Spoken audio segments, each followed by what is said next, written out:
private jet cuts low over a gray horizon and vanishes into weather that looks more like intention than chance. On the beach below, wreckage steams in the first light. Steve Caldwell is alive because he treats disaster like a checklist. He breathes in fours, scans his limbs for breaks, counts usable objects the way other people count blessings. Survival here is not a miracle. It is a series of deliberate choices executed by a man who has spent years avoiding his own feelings by mastering systems. The hook is immediate. The island might be empty, but it does not feel unoccupied. Steve picks a direction because standing still is a kind of surrender. By the time the tide begins to erase footprints, three survivors have formed an uneasy alignment. Steve carries a first aid kit and a waterlogged tablet that still boots if you coax it. Dr. Veronica Ree, injured but lucid, cradles sealed lab notes like a passport that proves she exists. Eli Turner, a journalist invited on the company retreat to document a new green initiative, refuses to let go of his camera even though every spark it draws feels like it might summon the wrong attention. The immediate stakes are shelter, heat, potable water, and signaling. The deeper stakes are identity. This story will measure strength by how long each person can remain themselves while the island applies pressure from angles that do not announce themselves. The beach is a temporary teacher. Fire is temperamental. Rain is absolute. The wreck offers gifts and then takes them back in the next tide cycle. Steve's leadership is accepted not because he is loud, but because he consistently turns uncertainty into steps that anyone can follow. He fashions a splint for Ree's leg with webbing and broken plastic, cleans the injury with boiled seawater that tastes like metal, and keeps his voice even no matter how bad the pain looks.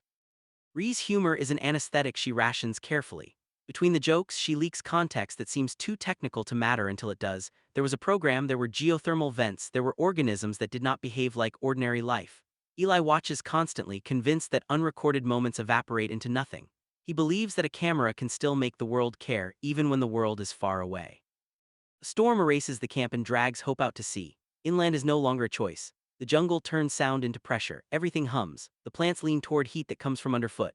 As they climb, they find traces of purpose carved into the terrain. Switchbacks cut with professional judgment, a notch where water used to cross, a mast whose rotor clanks through a few degrees and then jerks back as if an unseen hand keeps trying to get it right. Accidents do not build infrastructure. Someone did. The question that matters now is not how to get off, but what was done here and who still considers it theirs. They crest a ridge and see a valley that looks like the skeleton of a small research base. Containers squat at crooked angles. A helipad is cracked like a coin that failed under load. The logos on the crates have been sanded by time and salt, but they are legible enough to matter. Axiom Dynamics never really leaves the news cycle, it simply changes spokespersons. The generator that should be cold is warm to the touch.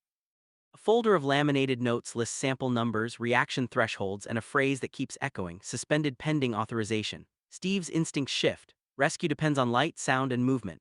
Avoiding discovery requires the opposite, and he can teach people how to be quiet. Rescans the notes and stops making jokes. Eli films quickly because he understands that proof is not a feeling, it is a frame someone else can look at later. Grief trains Steve to avoid risk by becoming a servant of rules.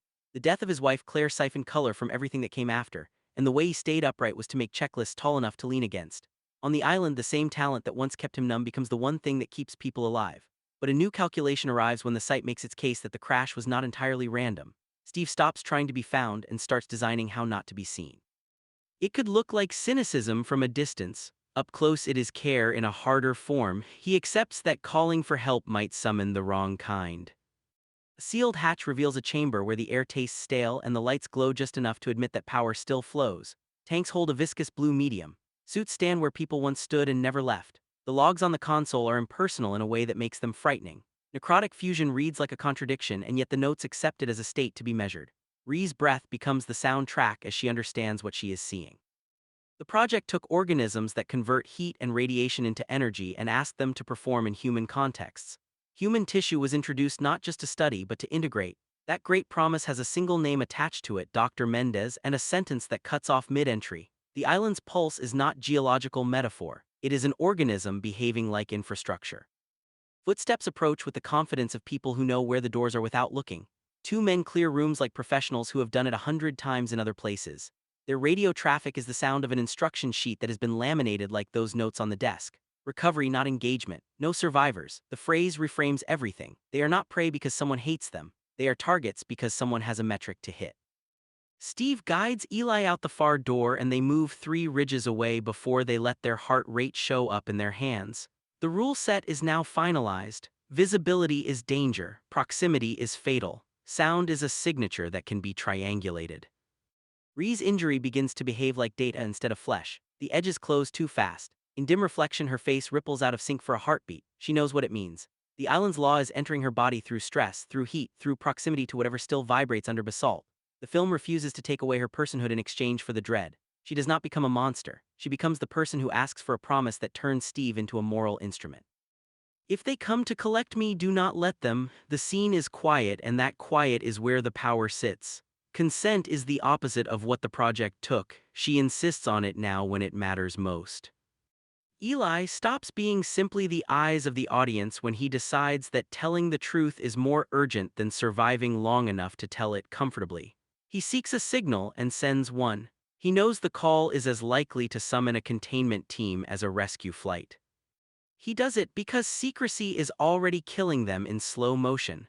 The narrative does not punish him for this with melodrama, it grants him a purpose that lands. He becomes the reason the world will eventually be unable to pretend ignorance. The helicopters that cut through fog look like deliverance until the canisters kiss sand and the beach turns white where they hiss. The aesthetic of help dissolves into the reality of sterilization in seconds. The sequence is precise and calm and horrifying in that calm. It clarifies the antagonist as a process rather than a person. Steve recognizes that his previous moral circle, keep these two people alive, must widen to include the people he will never meet. Containment is about preventing export, not just surviving import. He shifts from protecting the campsite to protecting the map. Ree explains the last missing piece when they stand on the rim of a sinkhole that exhales warmth like a living lung. The system's heart is not theoretical. It is the remains of a human who offered herself to a promise that outlived her in the wrong way. The plan they construct is simple because simplicity is the only way to beat a machine that is good at complicating. Draw the team to the rim using the glow that now lives in Ree's skin. Overload the conduits that feed on heat and stress. Collapse the lattice inward. Do not leave anything salvageable for someone who will try again somewhere else. Steve does not make speeches. He nods once in a way that says he wishes there were a better plan and accepts that there is not. The last minutes before the cut are all rhythm and implication. Lights rake fog. Cables sing as current arrays prepare to do what they were built to do. The crater breathes blue. Ree walks to the line that separates choice from consequence and holds herself still in the wind. Steve's thumb hovers above a switch that will turn a calculation into an event. The sound of rotors settles into a tempo you can count heartbeats against. The movie stops before it tells you if the act lands exactly as designed. It allows the question to keep its voltage. The moral state is the ending that matters. Time moves forward in lines that are too straight to be natural. An official statement cites instability and the impossibility of recovery.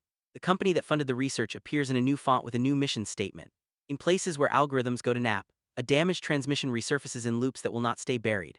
A patrol ship records a beat from open water, and then deletes it because someone on that deck has learned enough to decide what not to bring home. Steve begins as a man who survived his wife by arranging the world into tasks until his feelings ran out of places to sit. The island strips those tasks down to the ones that matter. Each decision cuts him cleaner. He moves from saving who is in front of him to saving who he cannot see by preventing export. He never becomes savage. He becomes exact. The most frightening thing about him at the end is not that he can hurt someone. It is that he can absorb the knowledge that doing the right thing will look like a crime in the wrong report and do it anyway. Ree refuses to let horror own her body. She is not reduced to evidence. She is not reduced to sacrifice. She is the person who determines which story her body tells in the last frame she can control. Her intelligence remains the instrument that steers events. The glow under her skin does not turn her into a symbol, it turns her into a signal she decides how to use. Agency is not a speech, it is a step she takes toward the rim. Eli begins with the impulse to document and ends with the understanding that documentation has a cost and is worth it anyway.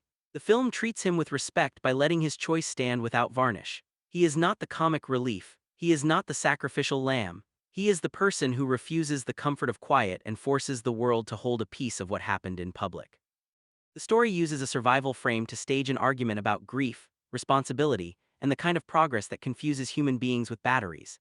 It asks whether a person can build a self out of procedure, and then choose to replace that procedure with judgment at the moment judgment costs the most. It shows what it looks like when policy becomes the villain and good people become dangerous because they are clear. It refuses to present spectacle as resolution.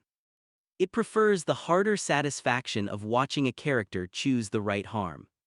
The island is engineered to appear natural while behaving like a device. Heat and pressure accelerate everything. Visibility attracts management. Sound is a report that enemies can read. The environment rewards restraint and punishes drama.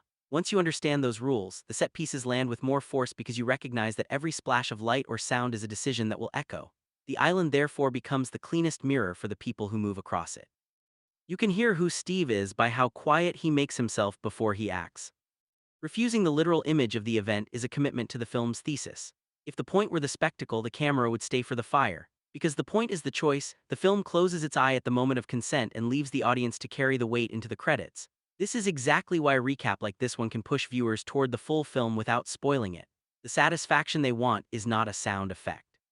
It is an answer to whether these people became the versions of themselves they were trying to reach. If you respond to characters who do not posture, to science that does not need to shout to be terrifying, and to decisions that do not look clean until you step back far enough to see the map, the last act of Steve is the reason to watch the film.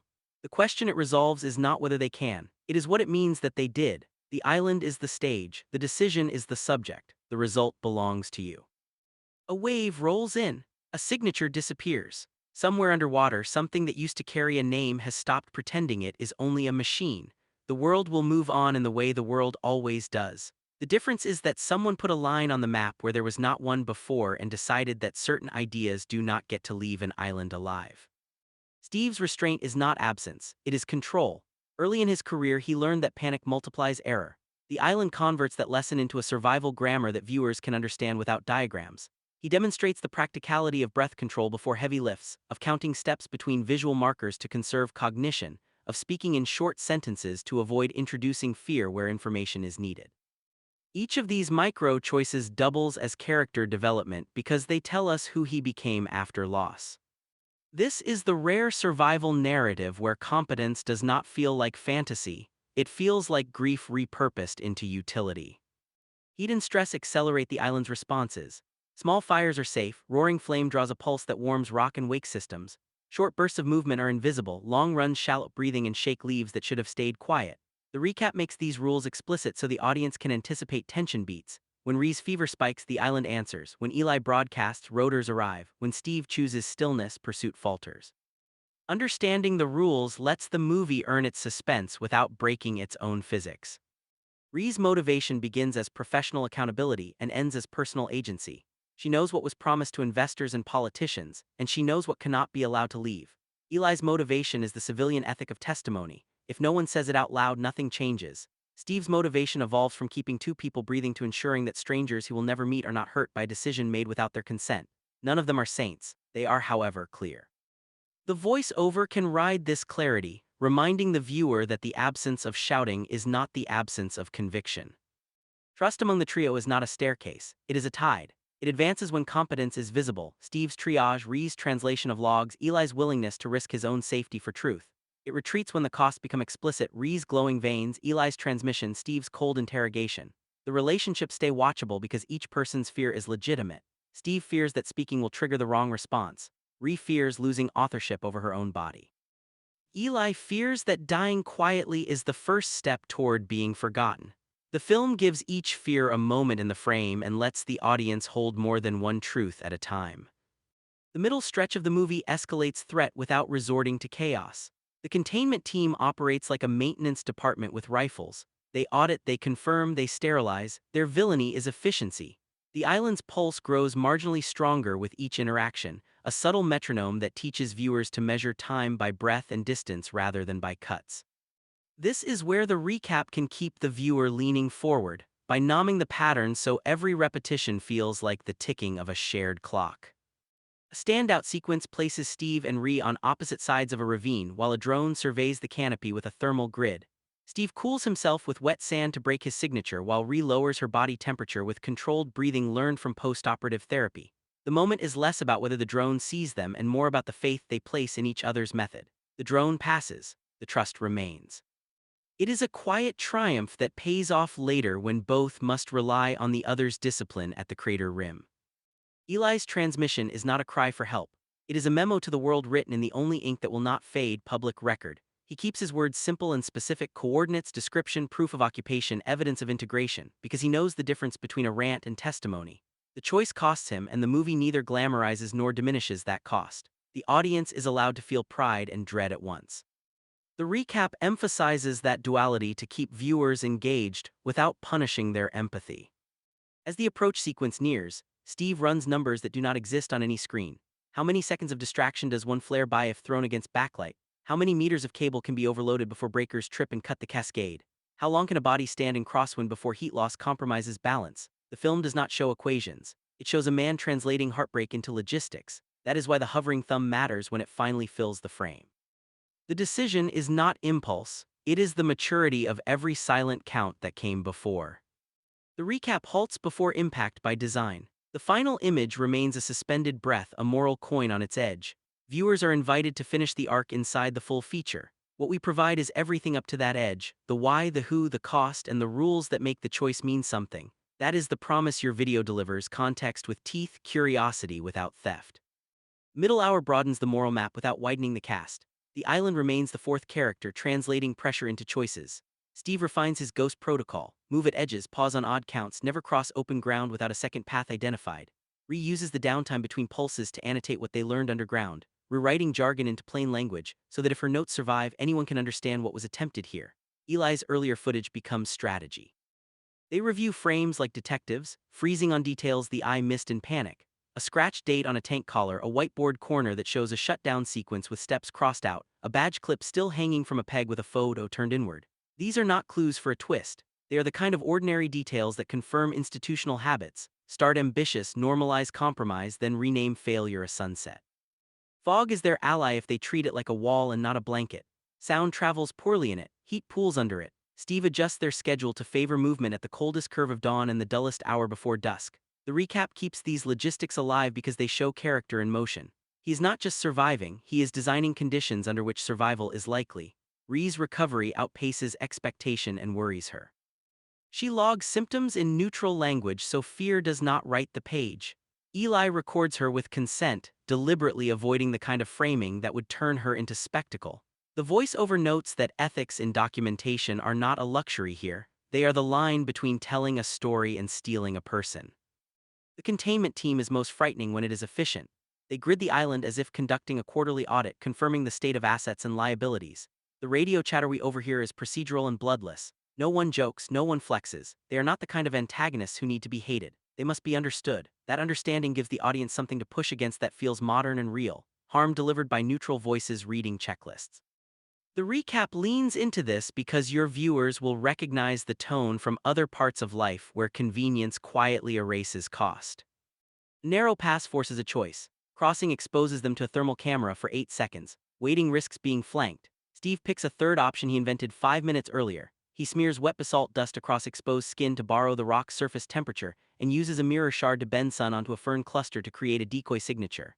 It works not because he is a superhero, but because he is a systems thinker who trusts the math of his environment. The analysis invites the audience to admire ingenuity without mythologizing it. This keeps the story grounded and keeps your AI voice over in the realm of credible tactics. The more the island answers her presence, the more Ree refuses to be a passenger in her own body. She sets thresholds for when she will allow herself to be seen from a distance, knowing that her glow can betray them. She explains to Steve that informed consent is not only a research principle, it is a survival one. You tell people what they're risking by staying near you and you accept their response. He accepts it without argument, which cements their trust more than any rescue fantasy could.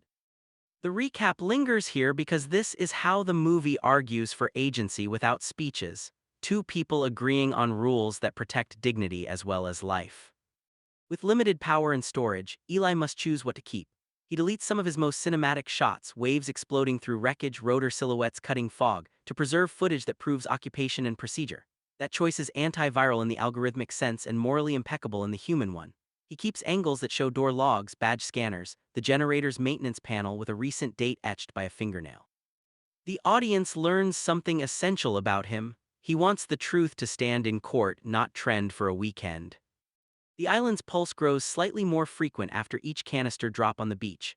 Ree hypothesizes that the aerosol creates thermal variants that the organism reads as threat, increasing metabolic flow. Steve uses that pattern to chart windows for safe movement. When the pulse rises, they stay still. When it falls, they move. Eli whispers the times into his mic so the record will show how they navigated a living schedule. The recap names this pattern so viewers can feel the rhythm without seeing every minute.